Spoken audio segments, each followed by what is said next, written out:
आप लोग तो पता है। Okay sir. एक बार मैंने रिमाइंडर भी कर दिया है बच्चों को। बच्चे आ क्यों नहीं रहे? सर आज नेटवर्क इशू बहुत हो रहा है। Yes sir. सर लोगों के घर पानी में डूबे हुए हैं, हाँ इसलिए सर। अभी भी बारिश हो रही है बहुत तेज। Yes sir. ऐसा क्यों हो रहा है यार? ठीक है। ऐसा क्यों हो रहा है? बच्चे ट्राई करने की कोशिश कर रहे हैं, बारिश हो रही है। Yes sir. Sir network issue ना, बारिश से। कोई बात नहीं। सर नमस्ते। हाँ जी तुषार, गुड इवनिंग।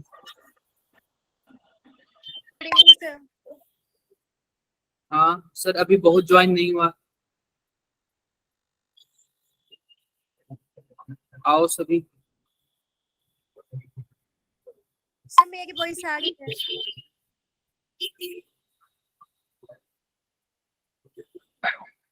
आओ सभी यार, क्लास में आओ। कोई कुछ मत बोलिए, क्या सर हो? मेरी वॉइस आ रही है? हाँ आपकी वॉइस आ रही है, क्यों?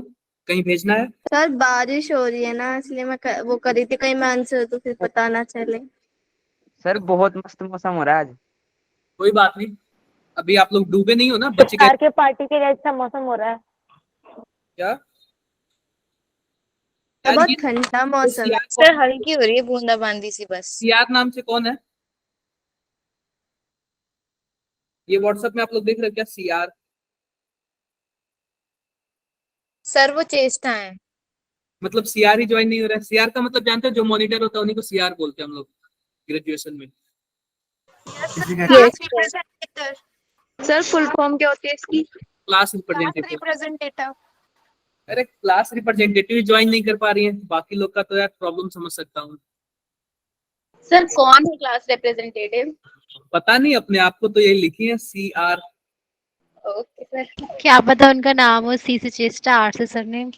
सर वीआईपी लोगों का भी एंट्री नहीं हो पा रहा, तो हम लोगों को कहाँ से होगा? सही का फायदा नहीं।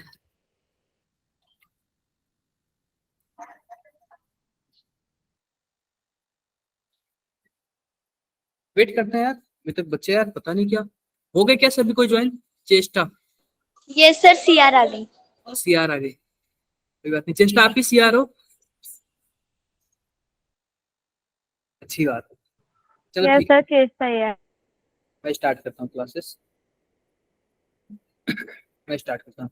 तो सबसे पहले आप ये बताओ किस किस चैप्टर का टेस्ट है?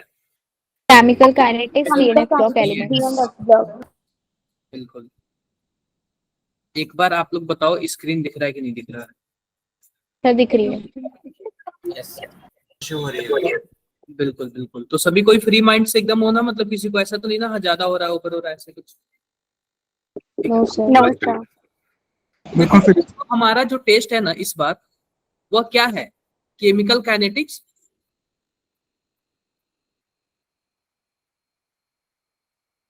और क्या है? D and F block elements. तो देखो बच्चों, मैं सबसे पहले बताता हूँ केमिकल काइनेटिक्स में इंपॉर्टेंट क्या क्या चीज है। मैं इंपॉर्टेंट चीजें बताता हूँ। याशिका ज्वाइन नहीं हो पा रही हैं। क्या बोल रहे हो? सर याशिका ज्वाइन नहीं हो पा रही। याशिका? सर बहुत सारे बच्चे ज्वाइन नहीं हो रहे। यार मैं क्या करूँ?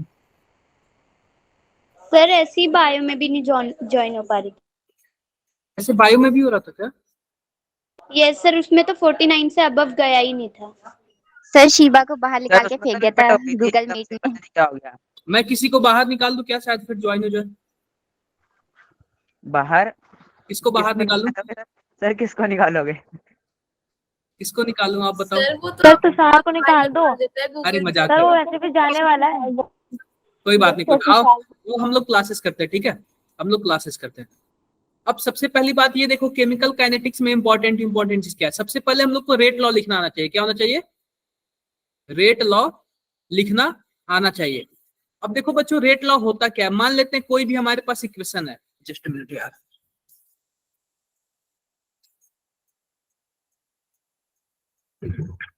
मान लेते हैं हमारे पास कोई भी एक इक्वेशन है। इक्वेशन का मतलब क्या, जैसे कि मान लो हमारे पास 4a प्लस 2b मिलके क्या बना दिया, 3c और 2d बना दिया, कुछ ऐसे बना दिया। अब इसका हम रेट लॉ कैसे लिखेंगे? रेट लॉ कोई बताएगा? रुक जाओ, -1/4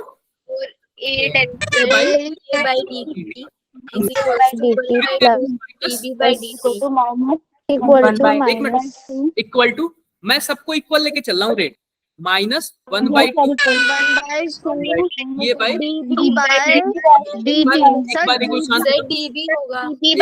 एक बार सभी कोई शांत हो जाओ, वरना फिर मैं आपको शांत कर दूंगा, ठीक है।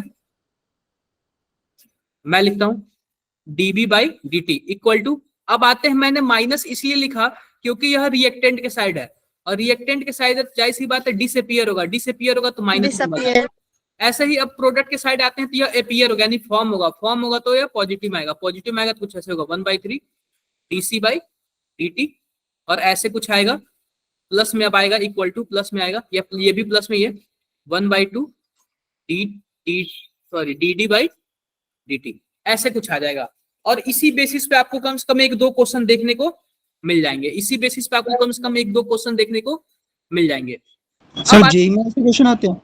हाँ, जेई में भी ऐसे क्वेश्चन आते हैं, डायरेक्टली इस पर न्यूमेरिकल दे देगा। पेपर आप बनाते हैं क्या? पेपर आप बनाते हैं क्या? नहीं, मतलब हम लोग को कुछ आइडिया होता है कि हाँ किस तरीके के क्वेश्चंस सर आप देने, जो क्वेश्चन यहाँ पे कराते हैं ना वो पेपर में आता है वहाँ पे? कुछ परसेंट Yes, क्वेश्चन आते हैं, 100% नहीं आते हैं। सर सेम क्वेश्चन आ जाते हैं जो भी आप कराते हैं। Yes, sir. तो ऑप्शन ये सेम वाला कर नहीं है, देते हैं, सही हो जाता है। सेम वाला नहीं है इस बार, सेम वाला कुछ भी नहीं है, बस यही जानो कि इस टाइप के क्वेश्चन आ सकते हैं, ठीक है, इस टाइप के क्वेश्चन आ सकते हैं। क्लियर है बातें? क्लियर है? पता है क्या, किसी एक का रेट दे देगा, मान लेते हैं इसका रेट दे दिया, सी वाले का रेट दे दिया, पूछ दिया कि ए वाले का रेट बता दो, तो आप इसको इक्वल कर देना इसके। Yes sir. क्लियर है बातें? हाँ। Yes sir. आते हैं दूसरा रेट, दूसरा रेट लिखने का, मान लेते हैं हमारे पास a प्लस बी है, इससे मिलके क्या बना, c प्लस डी मिलके बन गया।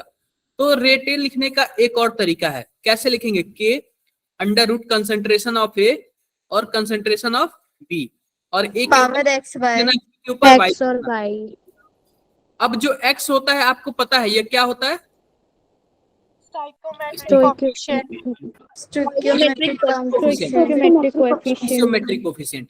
तो इस स्टोइकियोमेट्रिक कोएफिशिएंट बच्चों पता है क्या होता है, अगर मानो मैंने a के ऊपर x लिखा है ना, तो x ऐसा चीज है ना कि a का ऑर्डर है, a का क्या है, ऑर्डर है। अगर बोल दे कि a का ऑर्डर ऑर्डर का है तो आप x की जगह क्या लिखोगे, 2 लिखोगे। सेकंड। अगर बोल दे b का ऑर्डर 3 है तो आप b के y के ऊपर y के पास y की जगह क्या लिखोगे, 3। ऐसे क्वेश्चंस डायरेक्टली आ सकते हैं, ऐसे क्वेश्चंस डायरेक्टली आ सकते हैं आपके एग्जाम में। जैसे कि मैं एक एग्जांपल दे रहा हूं, जैसे कि मान लो कोई एक रेट लॉ है, और रेट लॉ क्या है, k a पे पावर 2 और b पे पावर 3। और रेट लॉ है तो मान लेते हैं इसको R1 है। अब यह पूछ रहा है कि जो a का कंसंट्रेशन है ना, a का कंसंट्रेशन, इसको डबल कर दिया गया, क्या कर दिया जाएगा, डबल कर दिया। और जो b का कंसंट्रेशन है ना, b का कंसंट्रेशन, इसको क्या कर दिया गया, सेम रख दिया गया। तो अब बताओ जो रेट है, नया रेट जो बनेगा वह कितना होगा, सर 4 3 यानी 7। चैट बॉक्स में बताओ सर। सर न्यू रेट लो तो 4 टाइम्स हो जाएगा ना पुराने वाले से। चैट बॉक्स में देखो, सिंपल सी बात है, आप क्या करोगे, अब देखो हमारे पास जो R1 की वैल्यू है कुछ ऐसे है। अब हमारे पास कुछ नया डाटा आ गया, नया डाटा में a की वैल्यू चेंज हो गया, b की वैल्यू चेंज हो गया। तो अब हम क्या करेंगे, नए डाटा के अकॉर्डिंग हम फिर से रेट लॉ लिखेंगे। रेट लॉ में क्या हो जाएगा, k 4 गुना कंसंट्रेशन डबल हुआ है तो मैं 2a लिख दूंगा यहाँ पे और इसका स्क्वायर करूंगा, और b का कंसंट्रेशन क्या है, लगभग सेम ही है। यहाँ पे देखो, यहाँ पे 2 को स्क्वायर करोगे तो 2 बाहर आ जाएगा, ओवरऑल क्या हो जाएगा, 4 हो जाएगा। a का स्क्वायर ही रहेगा और b का क्यूब रहेगा। अब आपको पता है, आप इतना मिला के आप क्या बोल सकते हो, R1 बोल सकते हो, और जो हमारा नया रेट है वो R2 है। तो R1 4 R1 हो जाएगा क्या, R2, यानी जो नया रेट होगा जो R2 4 टाइम वो R1 के 4 गुना होगा, यानी कि 4 टाइम्स होगा। 4 4 times. क्लियर है बातें? Yes. तो Yes, sir. ये रहा बच्चों, ऐसे ऐसे क्वेश्चंस रहा। कितने लोग को इसमें डाउट है, एक बार चैट बॉक्स में बताओ। इस टाइप के क्वेश्चन आप लोग प्रिपेयर किए हो कि नहीं किए हो? Okay.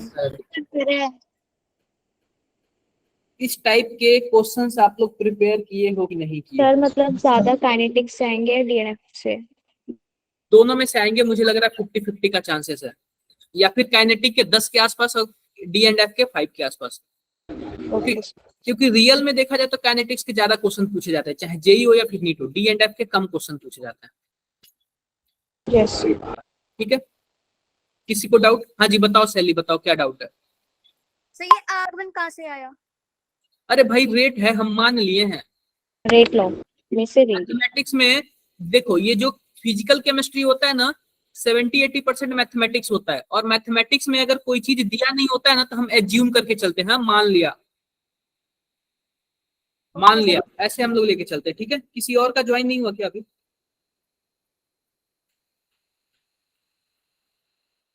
अरे बच्चे भी रह रहे हैं क्या ज्वाइन करने? चलो कोई बात नहीं, ऐसे हो गया। आते हैं बच्चों अगले क्वेश्चन पे आए क्या? किस टाइप का क्वेश्चन और भी पूछा जा सकता है?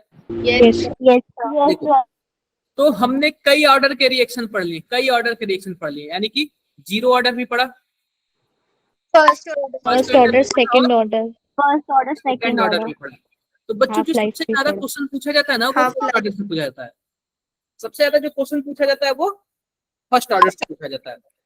जैसे कि मान लो हमारे पास एक रिएक्शन है, रिएक्शन कुछ इस टाइप का है, CH3 ट्वाइस O। अब यह भी गैस है, और यह कहाँ जा रहा है? CH4 में जा रहा है, यह भी गैस है। H2 में जा रहा है, यह भी गैस है। और कार्बन मोनोऑक्साइड में जा रहा है, यह भी गैस है। इसके लिए जो रेट कांस्टेंट की वैल्यू है ना, रेट कांस्टेंट यानी के की वैल्यू कुछ इस प्रकार दिया हुआ, 3.2 into 10⁻⁻4 second inverse at 450 degree Celsius. अब यह बोल रहा है, अब यह बोल रहा है जो इसका इनिशियल प्रेशर था, स्टार्टिंग में जो प्रेशर था, यानी जिसको हम लोग PI बोलते हैं, उसकी वैल्यू कुछ इस प्रकार थी, उसकी वैल्यू कुछ इस प्रकार थी 0.350, 0.350। तब यह पूछ रहा है कि 8 मिनट बाद, after 8 minute, after 8 minute what is pressure, यानी कि हमसे क्या पूछ रहा है? पीएफ प्रेशर पूछ रहा है, यानी 8 मिनट बाद प्रेशर क्या होगा। अब इसका आंसर देख लो क्या क्या दिया हुआ है। ए ऑप्शन दिया हुआ है 0.45, बी ऑप्शन दिया हुआ है 0.40, सी ऑप्शन दिया हुआ है 0.25 और डी ऑप्शन दिया हुआ है 0.30। कितने लोग करके बताओगे? ये फर्स्ट ऑर्डर का है, फर्स्ट ऑर्डर। हाँ जी करके बताओ, करो आप लोग। और मैंने याद रखना, जो गैस वाले, जो गैस से रिलेटेड होते हैं ना, उनके आंसर्स अलग तरीके से आते हैं। ये मैंने बता रखा था दोनों क्लासों में। EV equal to NRT। अरे भाई ये कहाँ पहुंच गए आप? सर इसमें यूनिटरी मेथड लगेगा क्या?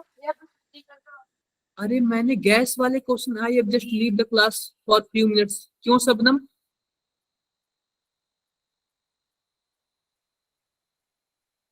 ठीक है कोई बात नहीं। तो देखो, इसको आप लोग सॉल्व करो, देखते हैं कितने लोग सॉल्व कर लेते हो, देखते हैं कितने लोग सॉल्व कर लेते हो इसको।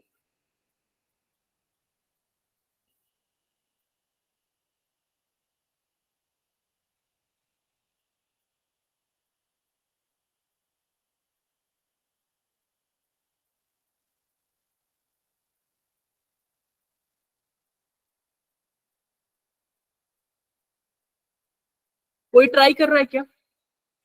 यस सर कर रहे हैं। ट्राई करो, ट्राई करो, काफी अच्छा क्वेश्चन है यार।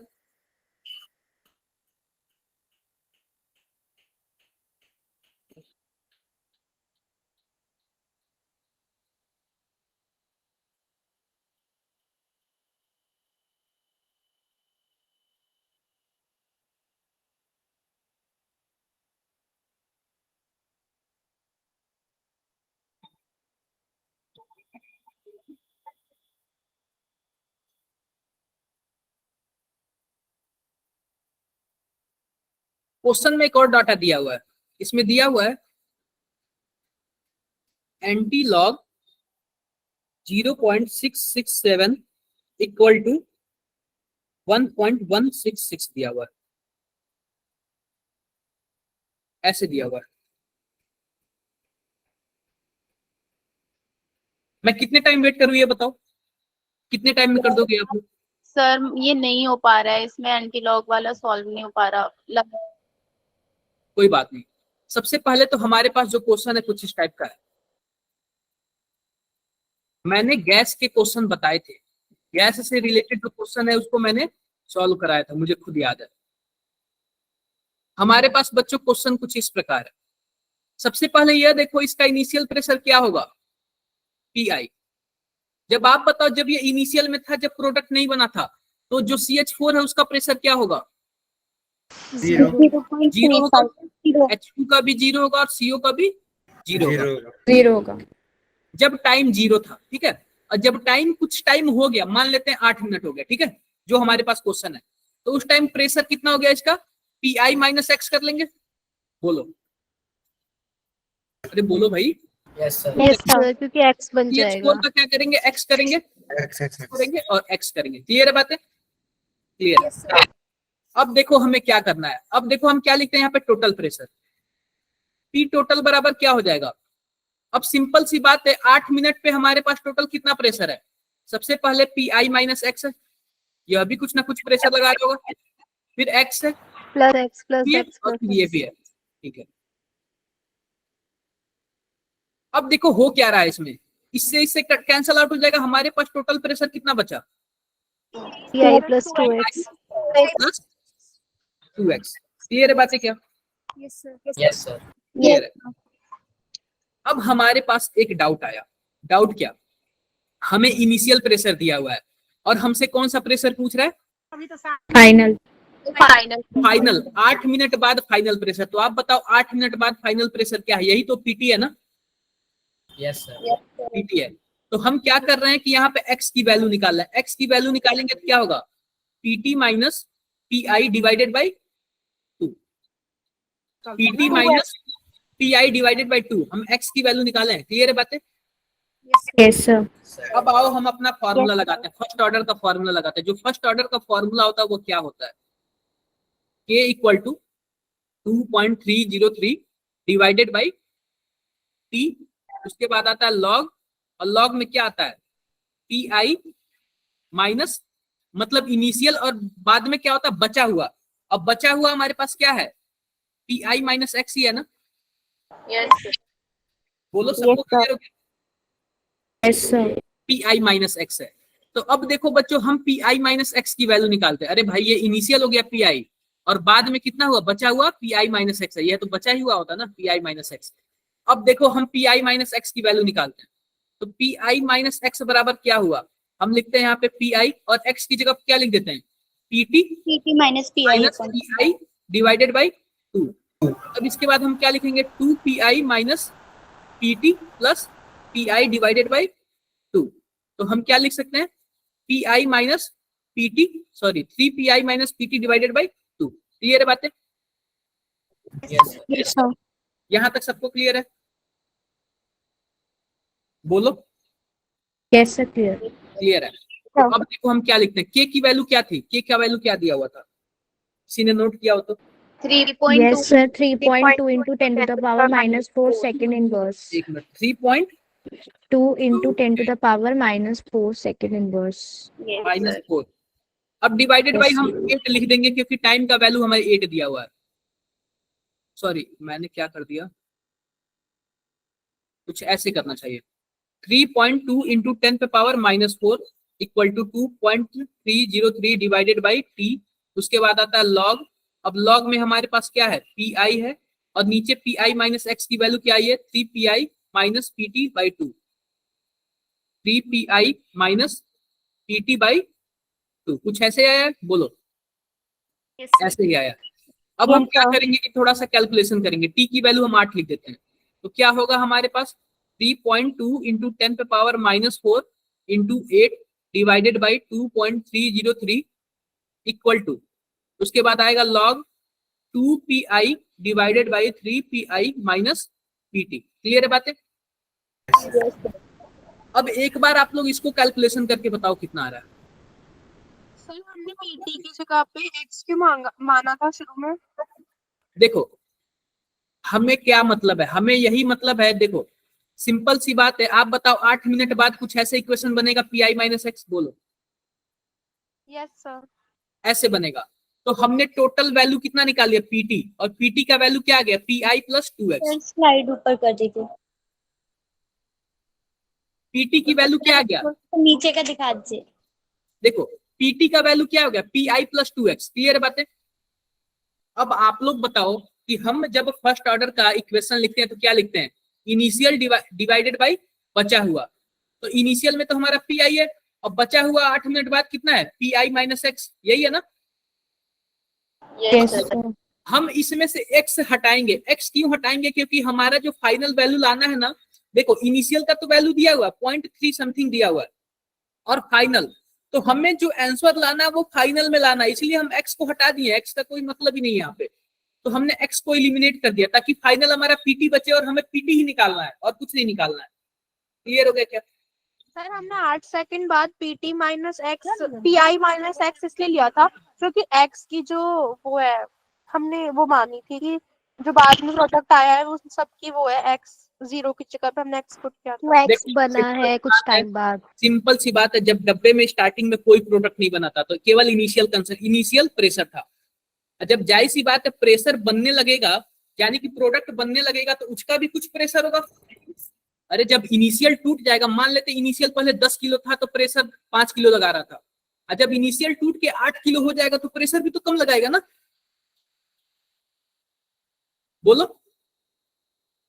तो इसलिए तो मैंने पी माइनस एक्स लिया। आप लोग पढ़े हो गए इक्विलिब्रियम में, इक्विलिब्रियम में यस सर। इक्विलिब्रियम में ऐसे ही होता था। आओ बातें करते हैं आगे। Okay sir. तो इसका कैलकुलेशन करके बताओ कितना आ रहा है। सर 0.0011 आ रहा है।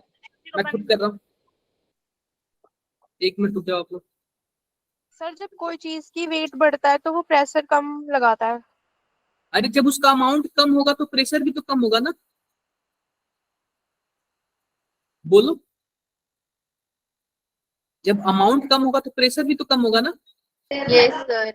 नहीं क्लियर? 1.4 आ रहा है। अरे आप ऐसे मान सकते हो ना कि स्टार्टिंग वाली रिएक्टेंट था तो उसका फुल प्रेशर था पीआई, तब तक प्रोडक्ट नहीं था तो वो 0 कोई प्रेशर नहीं लगाया। जैसे सिंपल जैसे सी बात टाइम है। बढ़ता गया प्रोडक्ट अपना खुद का प्रेशर आप लगाया और बताओ, रिएक्टेंट से बताओ, अपना प्रेशर आप कम हो बताओ, गया। स्टार्टिंग में क्या था, CH3 ट्वाइस O था, कुछ ऐसे था। जब स्टार्टिंग में कोई भी प्रोडक्ट नहीं बनेगा, केवल हम रिएक्टेंट डाल रहे हैं। प्रोडक्ट तो मानो जब टाइम स्टार्ट होता है तब बनता है ना। Yes sir. आप मानो 0 सेकंड हुआ, यानी कि कुछ स्टार्ट ही नहीं हुआ, आपके पास केवल हाथ में रिएक्टेंट है। तो जब हाथ में केवल रिएक्टेंट रहेगा तो वही तो, उसी को तो इनिशियल प्रेशर बोलेंगे ना। Yes sir. उस टाइम तो कोई प्रेशर था ही नहीं, जब टाइम 0 था तो केवल जितना भी प्रेशर था किसका था, इनिशियली इसका था। बाद में जैसे जैसे टाइम बढ़ता गया, टाइम बढ़ते जाएगा तो प्रोडक्ट बनता जाएगा। जो रिएक्टेंट हमारा बचा रहेगा, जो प्रोडक्ट बन जाएगा, दोनों का प्रेशर लगेगा। नहीं क्लियर हुआ? सर क्लियर हो गया। उसके बाद में जो है थोड़ा रिएक्टेंट थोड़ा प्रोडक्ट भी बन गया इसलिए मान लो, उसका अमाउंट कम हुआ तो प्रेशर भी मान लो हुआ। यहाँ पे कोई एक फादर है, ठीक है, फादर है। अभी इसका कोई भी बेबी नहीं है, ठीक है, कोई भी बॉय नहीं है, चाइल्ड लिख देते हैं यहाँ पे, ठीक है। आप लोग समझना ध्यान से, कोई भी इसका चाइल्ड नहीं है। तो आप बताओ इसका जो भी पावर होगा अकेले का होगा। Yes sir. कोई भी चाइल्ड नहीं है। बाद में मानो इसके 3 चाइल्ड हो जाते हैं, 3 चाइल्ड हो जाते हैं, तो यह भी थोड़ा बहुत बूढ़ा होने लगेगा, फादर, बोलो। Yes sir. आप बताओ क्या Yes, इसका जो पावर है वो कम होता जाएगा। तो मैंने P Yes, minus sir. X कर दिया। Yes sir. लेकिन जैसे जैसे इसका पावर कम होता जाएगा वैसे वैसे बच्चों का पावर तो बढ़ता जाएगा ना। Yes sir. हाँ सर, रेट ऑफ डिसअपियरिंग और अपीयरिंग वाला तो लगेगा ना। इस घर के टोटल पावर क्या हो गया, आप टोटल जोड़ दो, P minus x P minus 2x आता है, पी प्लस 2x। क्लियर है क्या बातें? Yes yes sir. सर। मतलब आप लोग को ये वाला समझ आ गया, केमिस्ट्री समझी नहीं आ रहा क्या है, पता नहीं कहाँ दिमाग रहता है आप लोग को, उल्टा सीधा एग्जाम्पल दो तभी समझ आता है। यही एग्जाम्पल सुनना चाहते थे आप लोग? सर वैसे तो थोड़े मस्त तरीके से समझाते ना, समझ आता है फिर। मतलब आप लोग यही सब एग्जाम्पल सुनना चाहते हो? यस सर, मतलब ऐसे जल्दी समझ आ जाता है। हाँ, वैसे नहीं समझ आता है।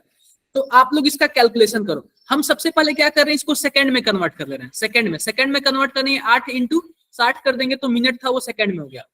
मैं यहाँ पे 60 कर दे रहा हूँ। अब कैलकुलेट करके बताओ, मैं खुद कैलकुलेटर से कर रहा हूँ। 8 इंटू 60 इंटू 3.2 डिवाइडेड बाई 2.303। जो बच्चों हमारा जो 1.85 आ रहा है। क्या रहा है? 1.85। 1.85। अरे यार, मुझे लग रहा है कि कुछ ऐसे आ रहा है, 0.666 ऐसे कुछ आ रहा है क्या? इसके डिवाइड में कुछ नहीं है। 8 इंटू 3.2 डिवाइडेड बाई 2.303। तो मेरे पास जो वैल्यू आया 666.95 इंटू 10 पे पावर -4। अगर आप इसको लिखोगे 0.066 और क्या आ जाएगा 6, यही आएगा ना? Yes sir. यही आएगा। तो आप इसके जगह पे क्या लिख दोगे? 0.0666 equal to log 2pi divided by 3pi minus pt। Clear है बातें? अब देखो, अब हम करते हैं उल्टा। 2pi divided by 3pi minus pt अब इक्वल टू क्या हो जाएगा? Anti log 0.0666। अब आप बताओ मैंने इसकी वैल्यू क्या बताई थी? 1.166। ठीक है, 1.166 pi divided by 3pi minus pt equal to 1.166। 166। अब यहाँ से आपको क्या सर करोगे? 666 नहीं 166 कोई बात नहीं। पॉइंट। आप ये बताओ पीआई इनिशियल प्रेशर क्या था? सर 0.350। तो हम क्या लिख देंगे? 2 into 0.350 divided by 3 into 0.350 minus PT equal to 1.66। अब आप लोग कैलकुलेशन जरा करके बताना। 0.700 divided by 1.050 minus pt equals to 1.166. 0.70 divided by 0.05 divided by 1.050 minus PT equal to 1.66। 1.166. अब आप लोग ऐसे करो कि यहाँ पे ऐसे कर लो 0.7 इक्वल टू क्या कर लो? डिवाइडेड बाई 1.66 कर लो और यहाँ पे कर लो 1.05 माइनस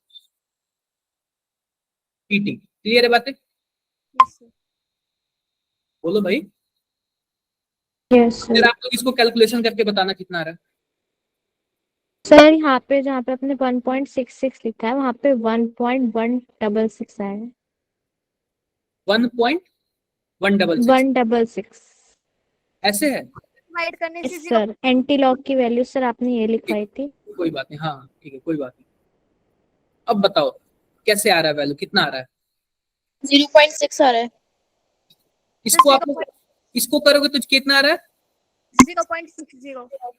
मैं 0.00 0.6 हो गया और यहाँ पे क्या हो गया? 1.05 माइनस पीटी। तो इतना आप लोग देख लो, पीटी इक्वल टू क्या हो जाएगा? 1.05 माइनस 0.6 कितना आएगा वैल्यू? 0.45। कितना आ रहा है? Sir, option A. कौन सा ऑप्शन है? Option A. 0.45। कहाँ गया? मैंने ऑप्शन क्या लिखा? Sir option A 0.45।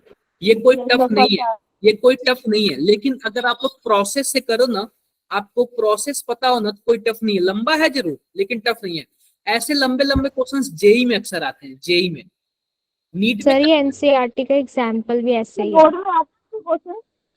देखो, जब एनसीईआरटी का क्वेश्चन क्या था?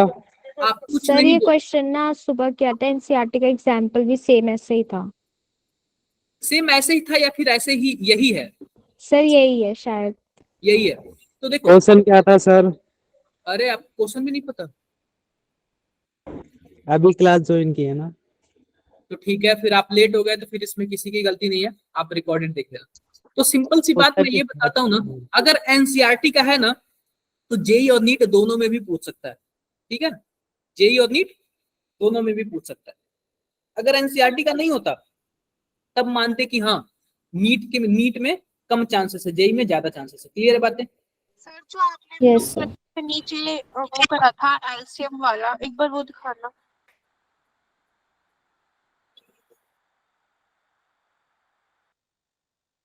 यहाँ पे सर आपने ये जो 2 को पी से इंटू करा है ऊपर, क्या ऐसा सर यहाँ पे आपने 2 को पी से इंटू क्यों करा है? ये Second एलसीएम last हम step ऐसे ही में। निकालते हैं ना, एलसीएम हम लोग ऐसे ही निकालते हैं ना, बताओ। Okay sir. सर मैथमेटिक्स वाले बताओ, दीपक, अभिषेक, यस सर ऐसे ही होता है। मनप्रीत है क्या क्लास में? हाँ, सर आपने 1.05 क्यों रखा है कहाँ पे 1.05? लास्ट में आंसर के टाइम पे? अरे वो गिवन था इनिशियल वैल्यू। कैलकुलेट करके आया था। अरे यहाँ पे क्या है, कैलकुलेशन ही तो है ना, कहाँ पे 1.0? सर इनिशियल वैल्यू है वो तो। अरे यहाँ पे 3 से 3.0.3 इसी को तो मल्टीप्लाई किया ना, यस सर और मैंने इसको दूसरे साइड भेज दिया, और जब दूसरे साइड भेजा तो फिर पीटी की वैल्यू निकाल लिया, कुछ ऐसे ही किया ना। Yes sir. Yes sir okay sir. आप लोग साथ साथ कैलकुलेशन नहीं कर रहे, मुझे लग रहा है। क्लियर है क्या बातें?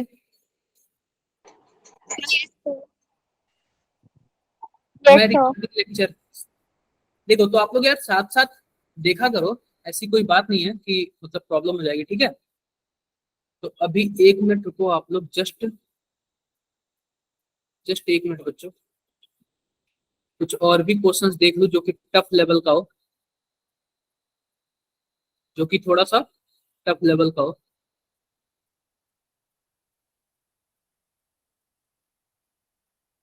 कहाँ गया यार क्वेश्चंस?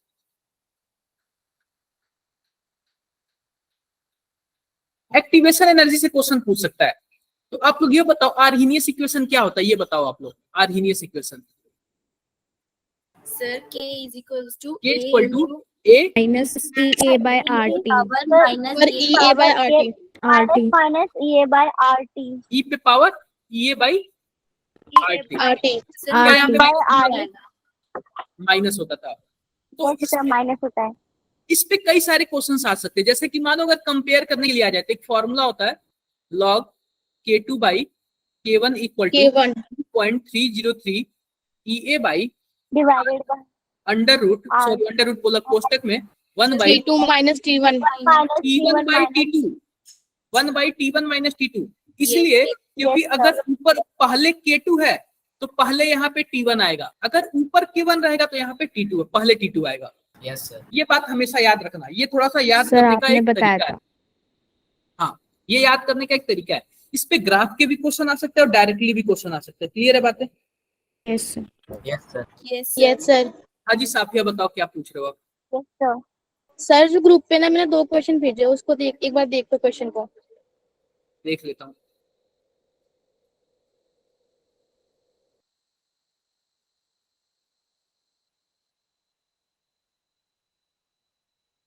इन रिएक्शन है, अच्छा ये वाला आपने पूछा? यस सर 15 क्वेश्चन सर दोनों। ये वाला पूछा आपने? सबसे पहली बात Yes, बताओ, sir. हमारे पास कुछ ऐसे क्वेश्चन दिया हुआ है। अब क्या बोल रहा है कि रेट क्या हो जाता है? Rate is double when concentration of B is double. जब कंसंट्रेशन डबल हो रहा है तो रेट क्या हो जा रहा है? डबल हो जा रहा है। And rate increase by factor 8 when concentration of both reactants are double. The rate law of the reaction. Sir ये क्वेश्चन आपने कराया है एक बार। सर it B मैंने होगा इसका। कई बार कराया है, कई बार कराया। सिंपल सी बात Yes, देखो, sir. अगर हमारे पास रेट होता है तो हम क्या लिख सकते हैं? के ए पे पावर और यहाँ पे बी, ऐसे कुछ लिख सकते हैं हम लोग, ठीक है, ऐसे कुछ लिख सकते हैं। अब सिंपल सी बात है, यह क्या बोल रहा है कि अगर हम रेट इज डबल, रेट क्या हो जाता है? डबल हो जाता है, यानी कि जो यहाँ पे यह R2 जो है ये R1 मान लो, यह R2 डबल हो जाता है। कब? जब हम B के कंसेंट्रेशन क्या करते हैं? डबल कर रहे हैं, जब बी का कंसंट्रेशन डबल करते हैं। आप बताओ जब बी का कंसंट्रेशन डबल करोगे, जैसे कि मान लो के हमारे पास, ए हमारे पास ऐसे ही है और बी का कंसंट्रेशन आप डबल कर रहे हो, तो हमारे पास रेट क्या हो जा रहा है, डबल हो जा रहा है। तो आप बताओ y की वैल्यू क्या होगी, y की वैल्यू क्या होगी? सर 1 1 होगी, क्योंकि अगर मानो y की वैल्यू अगर 2 होती तो यहाँ पे 2 दूनी 4 हो जाता और रेट 4 गुना हो जाता, जबकि रेट केवल कितना गुना हो रहा है, 2 ही हो रहा है। तो यहाँ पे y की वैल्यू क्या हो जाएगी, 1 हो जाएगी। यानी इतना मान के चलो b पे पावर कितना आएगा, 1 आएगा। यानी कि हमारा जो आंसर होगा सी वाला सही होगा और डी वाला सही हो सकता है, हो सकता है। अब देखो सर हमसे एक और रुक जाओ, अब देखो हमसे क्या पूछ रहा है। अब बोल रहा है कि इसका रेट 8 गुना हो जाता है जब वह क्या करता है कि ए के कंसंट्रेशन को डबल करता है और बी के कंसंट्रेशन को डबल करता है। तो सिंपल सी बात है, बी पे पावर तो बनी है, कोई दिक्कत नहीं। और यहाँ पे अगर हम 2 करेंगे तो 2 का क्या मतलब है, अगर यहाँ पे x की जगह 2 होगा तो यहाँ पे क्या हो जाएगा, ए पे 4 आ जाएगा और बी पे हमारे पास 2 है, 8 गुना हो जाएगा। यानी ए पे पावर कितना आएगा, 2 आएगा। तो हमारा डी का आंसर सही हो जाएगा। यस सर नहीं तो सर आ गया सर मेरा एक क्वेश्चन। हाँ जी बताओ सर बोलूं या व्हाट्सएप करूं? क्या सर क्वेश्चन बोलूं या फिर व्हाट्सएप करूं? क्या है क्वेश्चन बताओ एक बार। Sir the slope of Arrhenius plot ln WhatsApp करो आप, व्हाट्सएप करो। तब तक मैं एक क्वेश्चन पूछ लेता हूँ। जो डी ब्लॉक है बच्चों, उसमें सबसे हाईएस्ट मेल्टिंग पॉइंट किसका है, हाईएस्ट मेल्टिंग पॉइंट किसका है डी ब्लॉक में? Osmium sir. मेल्टिंग पॉइंट पूछ रहा हूँ मैं।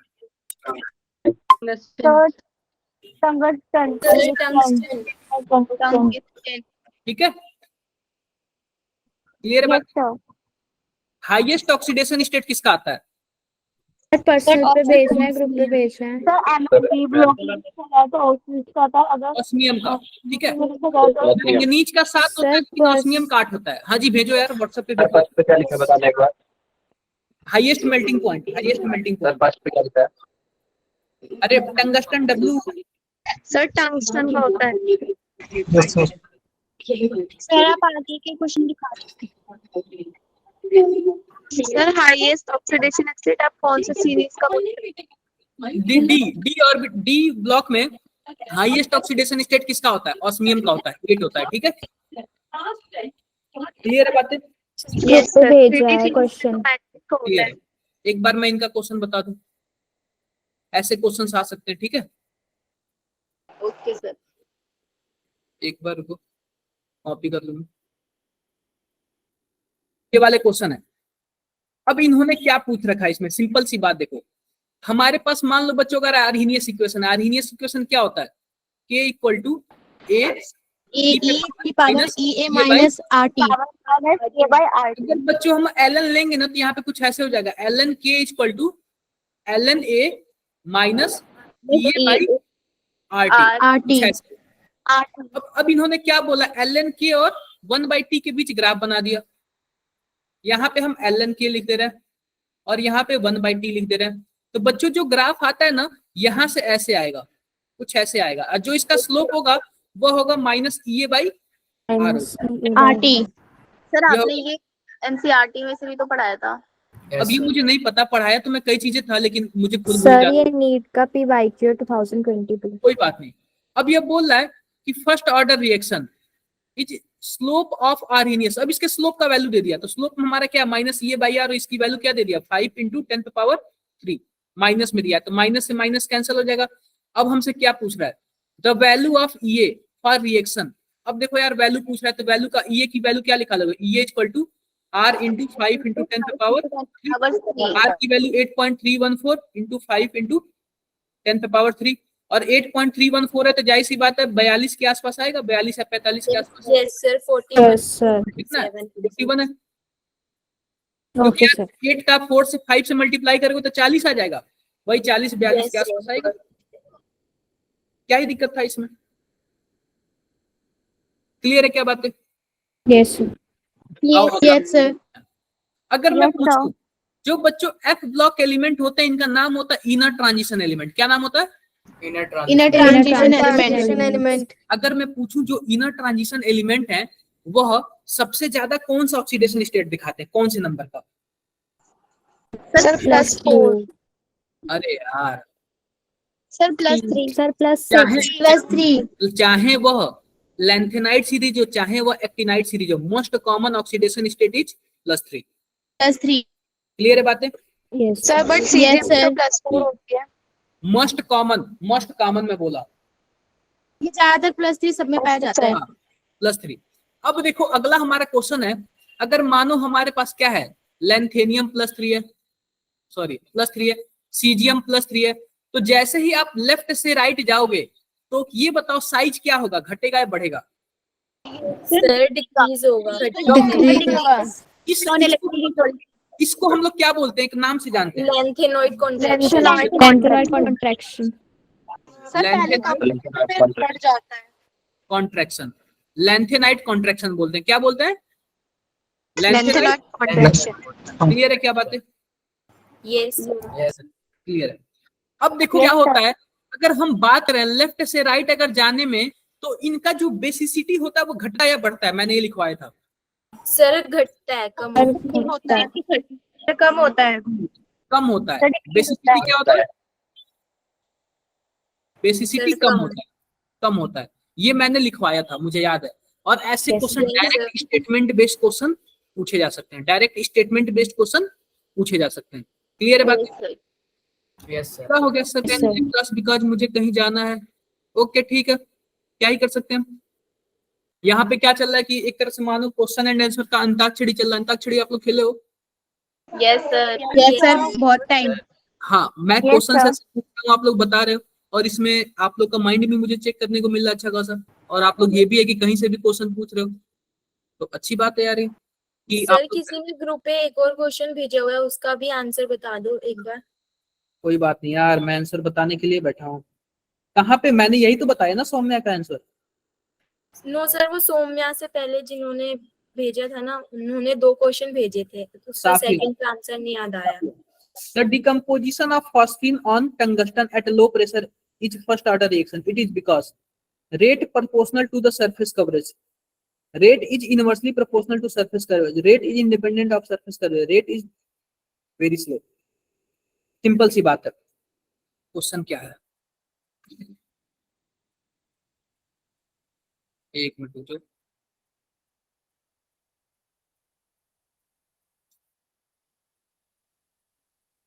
क्वेश्चन ये है बच्चों, क्या है? The decomposition of phosphine.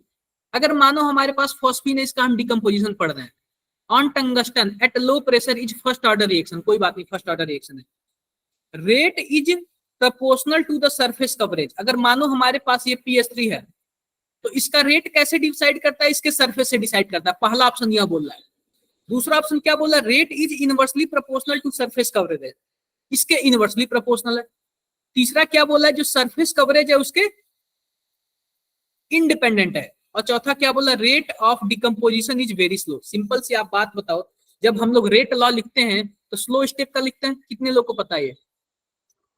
Sir पता है, सर पढ़ा कोई था। भी रेट लॉ लिखते हैं, आपने ऑर्गेनिक में भी पढ़ा होगा, अगर स्कूल में पढ़ाया गया होगा, तो हम कोई भी रेट लॉ लिखते हैं तो हमेशा स्लो स्टेप का लिखते हैं।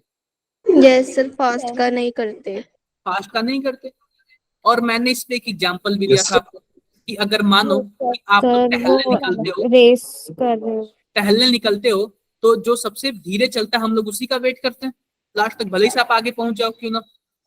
Yes sir. तो आप लोग यार समझा करो यार, डायरेक्टली आंसर पूछता है ये। आप लोग देखो, सिंपल सी बात है ना कि आप लोग आंसर देख लिया करो। कुछ कुछ देखो, हर एक चीजें कोई बता नहीं सकता, कुछ कुछ चीजें आप लोग ना आंसर देख के भी लगा सकते हो, आप लोग तो समझ जाएगा। ठीक है सर एक क्वेश्चन है, an increase in the reaction of concentration of reaction leads to change in option A activation energy, option B heat of reaction, option C threshold energy, option D collision frequency. Collision frequency, collision ज्यादा होगा। Sir इसका answer क्या है?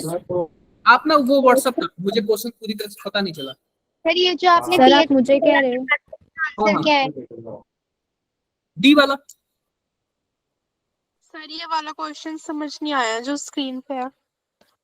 अरे simple सी बात है, जैसे कि मानो हमारे पास क्या है, हमारे पास कोई भी एक रिएक्शन है, जैसे मानो O3 है या फिर कुछ भी है, जैसे कि मानो कोई भी 2 स्टेप में रिएक्शन हो रहा है, कोई भी 2 स्टेप में रिएक्शन कोई एक बता दो। जैसे कि मानो हम ऐसे कुछ कर रहे हैं, PH3 कर रहे हैं, मैं लिख रहा हूँ ऐसे जनरली लिख रहा हूँ, मान लो कि ये टूट गया PH2 में और H में, तो फिर ये PH2 क्या हो गया, PH2 टूट गया किस में, PH में और H में।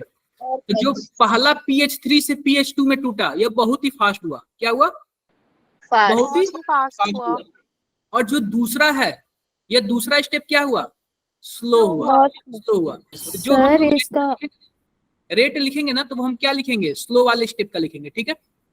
Yes sir. जैसे कि मान लो आपके सामने या 2 थाली रखी हुई है, 3 थाली रखी हुई है खाने के लिए, आपने पहली थाली बहुत ही फास्ट खा ली, दूसरी थाली भी क्या खा ली, फास्ट खा ली। जाहिर सी बात है 2 खा लोगे तो आपका पेट भर जाएगा, तीसरा क्या हो जाएगा, स्लो हो जाएगा। तो जो हम रेट निकालेंगे ना, देखो खाना तो आप ही को तीनों है, यानी रिएक्शन उसी को पूरा बनाना है, लेकिन जो सबसे स्लो वाला स्टेप होगा ना, हम उसी को क्या करेंगे, कैलकुलेट करेंगे, इसी से हम क्या निकालेंगे, रेट law. निकालेंगे, प्रोपोर्शनल टू के और स्लो स्टेप, ठीक है। यस Clear सर, बात? मैंने ना क्वेश्चन भेजा है सर, उसका आंसर तो पता है बट उसका रीजन क्या होगा सर? बता दो। सबसे पहले आप ये बताओ, आप लोग अमोनिया बनाए हो क्या, हैबर प्रोसेस है yes Yes, sir, sir. H2SO4 क्या, आयरन कौन सा इसमें वो मेटल यूज होता है कैटलिस्ट के लिए, आयरन होता है, आयरन होता है, ये याद रखना, आयरन यूज होता है। और कोई और भी मेटल का नाम दिया हो तो वो गलत हो जाएगा, आयरन यूज होता है। और एक प्रमोटर का काम आता है, प्रमोटर मतलब जानते हो क्या, यस सर। प्रमोट करने वाला। बिल्कुल, वो खुद तो कैटलिस्ट नहीं होता है, लेकिन आयरन की जो कैटेलिटिक पावर है ना उसको प्रमोट करता है, आयरन की जो कैटेलिटिक पावर है वो उसको प्रमोट करता है। जैसे कि मानो जो नेता लोग होते हैं और जो उनके पीछे पीछे घूमते हैं, तो जो पीछे पीछे घूमते हैं अपने आप को नेता जैसे बनते हैं, शायद आपने कभी देखा होगा, यस सर। लेकिन वो खुद Yes. होते, यस सर। खुद वो होते नहीं क्लास मॉनिटर के फ्रेंड भी।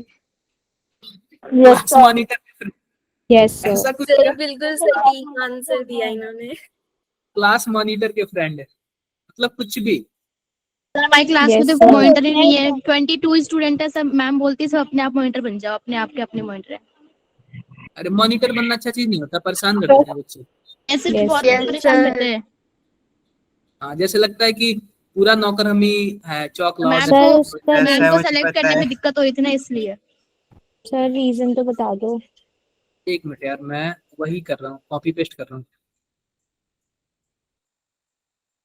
कॉपी पेस्ट कर रहा हूँ।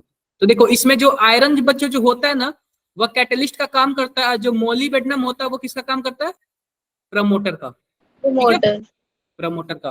तो ऐसे क्वेश्चन डायरेक्टली पूछे जा सकते हैं, ठीक है। अब क्या लिखा हुआ है, an increase in the reaction, अगर हम लोग रिएक्शन को इंक्रीज करते हैं, मतलब रिएक्शन के कंसेंट्रेशन को इंक्रीज करते हैं, तो रिएक्शन लीड टू चेंज। देखो सिंपल सी बात है, अगर मान लेते हैं कि अगर आप रिएक्शन के कंसेंट्रेशन को क्या करते हो, चेंज करते हो, जाहिर सी बात है एक्टिवेशन एनर्जी। आप बताओ अगर हमारे पास कोई भी एक एनर्जी है, तो एक्टिवेशन एनर्जी उसका क्या होता है, फिक्स होता है, यानी उसकी हाइट फिक्स होती है, आप उसको क्रॉस करना है आपको, ठीक है, आप उसको क्रॉस करना है। जैसे आप बताओ आपका नीट का एग्जाम है, नीट का एग्जाम आपका क्या है, सबके लिए सेम है, और उसका लेवल हर साल भी सेम आता है, लगभग सेम आता है, यानी इसकी हाइट फिक्स हो गई नीट की। अब आप अपने हाइट को देखो, आप अपने हाइट को क्या करोगे, आप अपने हाइट को चाहे कोचिंग लेके बढ़ाओ या फिर कोचिंग न लेके बढ़ाओ, कुछ भी करो, उसका तो हाइट फिक्स है, बोलो, Yes, उसका sir. तो हाइट फिक्स है। Yes, आप अपनी sir. हाइट को बढ़ाओ, तो आप अपने हाइट को क्या कर सकते हो, जैसे मानो कंसंट्रेशन जो चेंज करोगे, तो थ्रीशोल्ड भी एनर्जी यार फिक्स ही होता है, उसका भी तो हाइट यही होता है ना। कोलिजन फ्रीक्वेंसी आप पढ़े नहीं हो, सर कोलिजन थ्रेशोल्ड एनर्जी वही है ना, एवरेज काइनेटिक एनर्जी जितनी होगी उसकी। नहीं, सर मैंने एनसीईआरटी में पढ़ा था। रिक्वायर्ड होती है थ्रेशोल्ड। देखो सर ये तो सर हमें सफिशिएंट काइनेटिक एनर्जी मिनिमम जितनी एनर्जी चाहिए होता है, उससे। Minimum energy to convert in product, यानी कि कुछ ऐसा एनर्जी होता है, अगर उतना आपके पास नहीं रहेगा तो आप प्रोडक्ट बना ही नहीं सकते। जैसे कि मानो कि हमारे पास एक दुकान है, उसमें बिस्किट के जो रेट है वो 5 रुपए है, 10 रुपए है, 20 रुपए है, 30 रुपए, 100 रुपए तक बिस्किट के रेट है हमारे पास। आप बताओ कि आपके पास 4 रुपए तो आप बिस्किट खरीद पाओगे, नहीं No, sir. खरीदने के लिए मिनिमम कितना चाहिए? 5 रुपए चाहिए। 5 एक थ्रेशोल्ड एनर्जी होता है, minimum energy required to convert in product, ठीक है। अब देखो इसका हीट ऑफ रिएक्शन बढ़ जाता है, जैसे कि मानो कंसंट्रेशन बढ़ा दोगे तो और भी ज्यादा उनमें टक्कर वगैरह होंगी, तो हीट ऑफ रिएक्शन बढ़ जाता है। क्या है इसका आंसर बताना? सर ऑप्शन बी है। ठीक है, तो हीट ऑफ रिएक्शन बढ़ जाता है। एक्टिवेशन एनर्जी और थ्रेशोल्ड एनर्जी वो फिक्स एक लाइन होता है यार, वो लाइन फिक्स है, आप उसको सर एक क्रॉस बार करो। दोनों में डिफरेंस बता दो, इसमें थ्रेशोल्ड एनर्जी और एक्टिवेशन एनर्जी में। सिंपल सी बात है यार, जैसे कि मानो कुछ लोगों के पास क्या होता है, जैसे कि मानो ना कि कुछ लोगों के पास ऑलरेडी पहले से क्या होता है, एनर्जी होता है, एनर्जी फिक्स होती मिनिमम है। एनर्जी होता है, मिनिमम एनर्जी होता है, और उनको कुछ ही एनर्जी चाहिए होता है प्रोडक्ट बनाने में। कुछ लोगों के पास पहले से फिक्स एनर्जी होता है, उनको मिनिमम एनर्जी चाहिए होता है बनाने में। खाने के तो लिए यहाँ से यहाँ तक क्या हो जाएगा, थ्रेशोल्ड एनर्जी, और यहाँ से यहाँ तक क्या हो जाएगा, जीरो से जो स्टार्ट करेगा एक्टिवेशन एनर्जी। क्लियर है क्या बात है? Yes sir. क्या आपकी बुक वगैरह में भी दिया होगा, देख लेना आप लोग। यस सर, दिया हुआ है ग्राफ। आपकी बुक वगैरह में भी दिया होगा। जैसे कि मानो यार, अगर मानो दो लोग हैं, हम लोग 2 लोग हैं, तो आपका जो थ्रेशोल्ड एनर्जी होगा वो कुछ ज्यादा हो सकता है या फिर कम हो सकता है, मेरा कुछ ज्यादा हो सकता है फिर कम हो सकता है। क्योंकि अगर थ्रेशोल्ड एनर्जी की बात करें तो क्या पता मेरी एनर्जी ज्यादा हो, क्योंकि मुझे केमिस्ट्री ज्यादा आता है। लेकिन एक्टिवेशन एनर्जी दोनों लोग के लिए सेम होगा। अगर हम जीरो से मतलब सर एक्टिवेशन एनर्जी फिक्स्ड होएगी और थ्रेशोल्ड एनर्जी डिपेंड करेगी कंसंट्रेशन ऑफ करेगी ना। रिएक्टेंट्स और प्रोडक्ट्स पे। डिपेंड करेगी ना कि उसके पास पहले से कितना एनर्जी है। Okay sir. जैसे कि मानो हम लोग दोनों लोग एडमिशन लेने जा रहे हैं, क्लास 10th में क्लास 10th हमारा जो है बॉर्डर लाइन है, तो क्लास 10th तो हमारा फिक्स हो गया। अब डिपेंड ओके करता सर। है आप इंटरव्यू में कितना लाते हो। अगर आप इंटरव्यू में अच्छा नहीं किए तो आपको डाल देंगे सब 2-3 क्लास में, और मेरा इंटरव्यू अच्छा गया तो 5-6 में डाल देंगे सब। तो एनर्जी अलग अलग हुआ कि नहीं हुआ? Yes sir. हमारा थ्रेशोल्ड एनर्जी बहुत कम है आपसे। बढ़ाओ एनर्जी बढ़ाओ, थ्रेशोल्ड एनर्जी बढ़ाओ आप लोग, ठीक है। पढ़ाई करो, पढ़ाई करने से थ्रेशोल्ड एनर्जी बढ़ती है, ठीक है। Yes sir. ऐसे बातें करने से कोई थ्रेशोल्ड एनर्जी नहीं बढ़ेगी। Yes sir. हाँ, तो देखो एफ ब्लॉक के मैंने कुछ क्वेश्चंस बता दिए कि ये सब क्वेश्चंस आएंगे और इस टाइप के क्वेश्चन आएंगे। अगर पूछ दे कि क्या बोलते हैं कि पैरामैग्नेटिक का नेचर बताओ, तो पैरामैग्नेटिक का ऑर्डर कैसे बताओगे? Directly proportional to unpaired electrons. Clear है क्या बात है? Yes sir. Yes sir. तो ऐसे क्वेश्चंस आप लोग कर लोगे क्या? Yes sir. Yes sir. तो करना। सर और इसमें एक्सेप्शन भी तो है पैरामैग्नेटिक में। क्या सर जो जिंक वगैरह होते हैं उन पे अनपेड इलेक्ट्रॉन नहीं होते, तो वो एक्सेप्शन में हो गए। वो exception कहाँ होते हैं? वो फुलफिल्ड है ना टी। सर जिंक के पास अनपेड इलेक्ट्रॉन कहाँ होते हैं? डायमैग्नेटिक होंगे। हाँ तो सर वही पैरा नहीं होंगे। सर मैं पूछूं सर, ये नीट का ही क्वेश्चन है कि identify the alloy containing a non metal as a constituent in it, invar, steel, bell metal और ब्रॉन्ज। आप ना इसमें गूगल पे चेक कर लेना कि नॉन मेटल कौन से होते हैं। ये थोड़ा ना जीके टाइप से क्वेश्चन एकदम याद करने वाला हो गया है, तो याद करने वाला कभी किसी को याद रहता है कभी नहीं याद रहता है, ठीक है। सेम क्वेश्चन आप गूगल पे चेक कर लेना, ठीक है। क्लासेस कब तक थी यार? सर 7:45। 1 घंटे हो गए क्या? हाँ जी, किसी और को कुछ पूछना है? Yes sir. अभी आप लोग को दूसरी भी क्लासेस लेनी होंगी तो थोड़ा सा आप लोग रिलैक्स। यस सर 8 बजे है। कंटिन्यूअस आप लोग क्या बोल रहे हो? यस सर, बायो और केमिस्ट्री की क्लास में तो टाइम ही नहीं मिला। कोई बात नहीं, इसलिए मैं आप लोग को कम से कम 25 मिनट का टाइम दूंगा, रेस्ट कर लो। 5 मिनट और पढ़ाऊंगा, ओके सर। ठीक है। सर एक बार गुड इवनिंग। अरे भागो मत यार, 1-2 क्वेश्चन और देख लीजिए। सर सबने तो लेफ्ट कर दिया।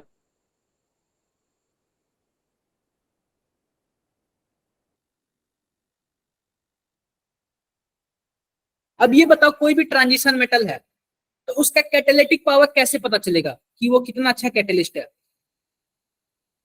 बच्चों, जो कैटालिटिक पावर होता है ना, वो क्या पता है कैसे चलता है? Unpaired electron in D orbital. D orbital में जितने भी इलेक्ट्रॉन होंगे, या फिर अनपेयर इलेक्ट्रॉन, या फिर अनफिल्ड इलेक्ट्रॉन होंगे, अनफिल्ड जो इलेक्ट्रॉन होंगे, इनकी वजह से इनकी कैटालिटिक पावर क्या होती है? और भी ज्यादा बढ़ती है। क्लियर बात है? Yes sir. अगर मैं बात करूं, हमारे पास वेनेडियम है, टाइटेनियम है, मैंगनीज है, क्रोमियम है, आयरन है। तो इसमें अगर पूछूं फर्स्ट आयोनाइजेशन एनर्जी किसका सबसे ज्यादा होगा? सर वेनेडियम का। कैसे?